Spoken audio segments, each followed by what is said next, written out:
All right, team. So now we've got the forward weave, we've got the backwards weave. Now we're ready to move on to the next level, and I'm going to give you something way more challenging, and it's called the front rotor. And this is obviously way more complex than the moves we just learned. And here's the reason why I'm giving you such a big move as your second move, really. And that's because this move is a great way to learn how to use the staff as a way to externalize and therefore illustrate the inner workings of your mind. Let's go nonlinear here for a second. What's it called when computers get sick? Yeah, it's called a virus. We also have malwares and broken codes and bad programming and stuff like that. And just like with computers, we pick up viruses, we pick up glitches, we pick up malware, and quite often they're installed from well-meaning people who will say something like, for example, in about 4th grade, my dad just casually mentioned, he's like, you know what, Ryan, your strength is always going to be in your legs. You're never going to have a big chest. And that was because when I was born, my chest was all like crumpled in on itself. And so what happened is that I took that in and psychosomatically kept myself from ever developing a chest. Like, not only did it not develop naturally, but I never really went in and lifted weights, and I was a football player. So these little sayings, these little phrases, they can totally affect our entire mindset. Especially you women. Oh my God, do I apologize on behalf of all men. Every time that you open up a magazine or you turn on the TV or the radio, someone has spent $1 million designing a 30-second missile that's designed to go straight to your heart and make you feel deficient in some way. And like Barbie, you know? If Barbie was a real woman, she'd be dead because there's no room for her internal organs in that tiny little chassis. Unless maybe they outsourced them to the... Well, I'll keep you abreast of where they're being outsourced to. So anyway, we all have these little glitches. We all have these little code breaks in our operating system. And the key thing is to not get upset about it. It's to not try to deny it. It's to go in and actively seek them out, because these are the holes in our armor. These are the limiters on our mind state. And if we can go in and strip those away, that's when we rocket forward. So this move that we're going to learn is designed to be a virus scan, okay? So I hope that you get frustrated here, because by getting frustrated, you'll be able to see any self-sabotages or code breaks in action, and then you'll be able to locate them and hopefully go in and figure out wherever else they're messing with you in the rest of your life.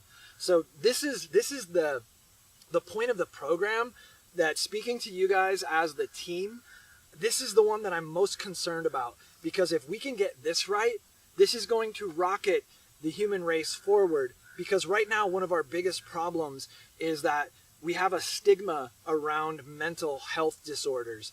We have a stigma around dysfunction. And so what happens is that because no one wants to acknowledge that they might not be less than perfect in their head, these cycles and problems continue, and quite often they self-amplify until we get something as horrible as a school shooting and stuff like that.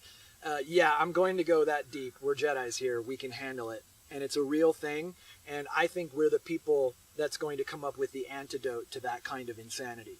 And I think we're going to do it with this. So I'm going to need a ton of help here. I'm going to need a boatload of feedback into, I don't quite get what you're saying. I'm not sure how to do this. I'm not sure. The main thing to realize is that this can be used as a way to externalize your learning processes. So everything that's happening with this is an indication of what's going on with here. So one of the things that I've found as a mental bypass is that with myself and others, talking about, oh man, I am actively self-sabotaging, that's no fun. And no one wants to admit that they're their own worst enemy. I will, however. I wrecked my whole life up until I was about 33. I went through a bunch of trauma in my childhood, had a lot of loss and abuse and neglect, and it totally broke my mindset. And it made me feel like I wasn't worthy. My core operating code was, I'm not good enough. And so every time that something good came along, I made sure I took myself out of it. I didn't ask out the most beautiful girl in high school, Casey Dankenbrink. She wanted to go out with me. And I never pulled the trigger because I didn't think I deserved her. And I did that over and over again. For example, I moved to Los Angeles to become a writer and an actor. And a friend of mine gave a script to this very powerful guy. His name's Tucker Tooley. You can look him up on IMDb. His movies have made over $1 billion. And he was like, wow, this is good. And he brought me in and said, I want to make your film. And I said, I'm going to need to think about that. And he was like, well, you have about a week. And if you shop this to anybody else, deal's done. And I screwed that up. So think about that. Like, that's actually what happens with people is I went down to Los Angeles to pursue a dream. And I got handed the dream. Like, I got handed a career, like $100,000 and a career that comes with all the supermodels you can date. And I said, no. And I did that with everything. And so there's a good chance that you do that too. Hopefully not that bad, but that limiting self-belief program was the thing that kept me from being an efficient and honorable human being. And so I want to get through that now. So here's how we're going to do it. The front rotor is obviously a bigger move. There's actually 7 distinct components that comprise the actuality of this move, which makes it a big problem. What's the easiest way to handle a big problem? Yeah, you break it down into a bunch of small problems. That's just critical thinking 101. So here's what we're going to do. We're going to do this move one move at a time. And so what would be the single smartest thing that we could do right now in order to learn move 1?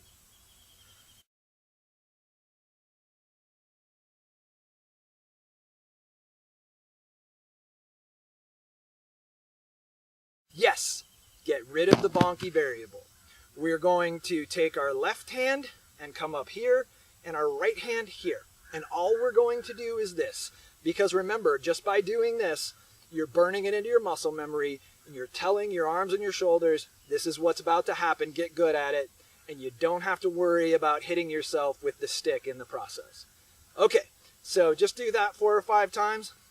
Coincidentally, for you yoga people, this is actually a 4,000-year-old yoga posture called Double Down Fonzie. Yeah, and just in the wide, wide realm of dreams, kids at one point know this. At one point in time in America, a 5'7" Jew from New Jersey was the coolest man in America. Anything is possible. Fonzie. Okay, so now that we've programmed that in, pick up your staff, find the center, put it right in your sternum. Your hands are going to be about 2 inches out to the left and 2 inches out to the right. And make sure that they're perfectly equidistant. The first thing that you're going to do is let go with your left hand and spin the staff counterclockwise until it is perfectly vertical, and you're going to grab it here. And see how the thumbs are down towards the ground? That's all you're going to do is that. And then you're going to go here. And that's all move 1 is. And so, as I was talking about earlier, and I kind of distracted myself, is that talking about a self-sabotage or a mental illness isn't fun. So what I did is what I do with everything, and I gamified it. I turned it into a story. And so I like to pretend that there's a combination of a vampire and a virus inside my mind, and it tries to work against me, because I would much rather have an external opponent working against me than deal with the fact that I work against myself. This is just one of those tricky bypasses that I do on myself. Maybe it works for you, maybe it doesn't. Choose your own adventure.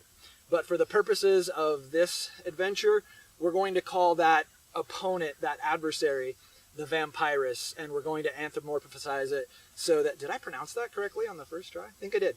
So we're going to do that in order to make the process more fun and less grating. So the way the vampire works is this. It feeds off negative energy. It does not want you to be able to do this move, because if you do this move, how are you going to feel?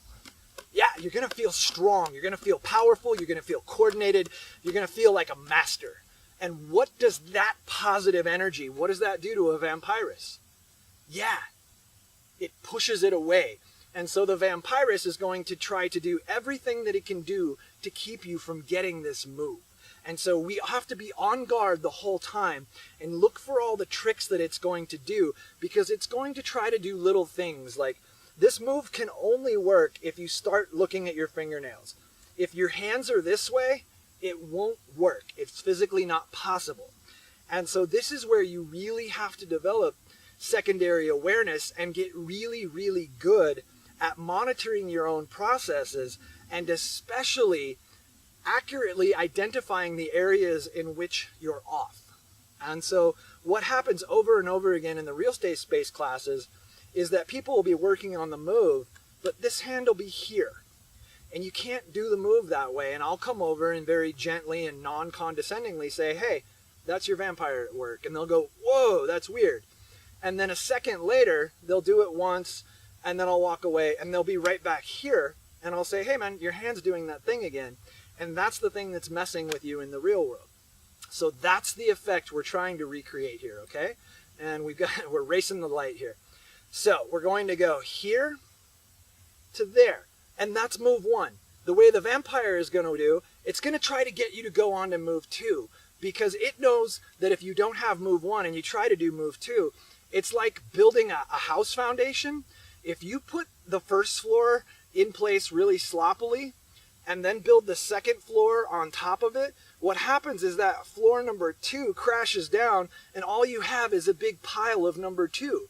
And you don't want that. Yeah, I did that on purpose. So, what you don't want to do is let the speed demon take over. When you're doing a multi-polysyllabic move like this, you want to go very slow. You want to go very methodically, because you are writing the base code for this move. So have the discipline to go very, very slowly. And so again, all you're doing here, let go with your left hand, staff turns here, and that's it. Don't do anything more. Oh, and here's a quick note. As previously stated, this is a 7-part move. And step 1 is super easy, obviously. Step 2 is actually kind of fun. But step 3 is where it starts getting painful and potentially embarrassing. So please do not move forward into steps 2 or 3, because I don't want you to hurt yourself, and that's actually somewhat possible here. So what I would like to do is do move 1, let go here. And so here's part of the key code on this one. If you got that right the first time, don't move forward into step 2. And the reason why is because getting it right one time, that's just one time. You want to burn this skill into your superconscious. You want to be able to do this unconsciously. Like now I'm talking to you and still doing the move, which means I have it unconsciously. So keep doing this over and over, being very smooth and precise. Because again, this is one of those moves that so much of your spinning is going to be predicated on, and you want to get this one clean and precise. So once you've got this, you've done it like, let's say 5 or 10 times, maybe 20, maybe 27 if you're on that path. Go ahead and do that until you know you've got it.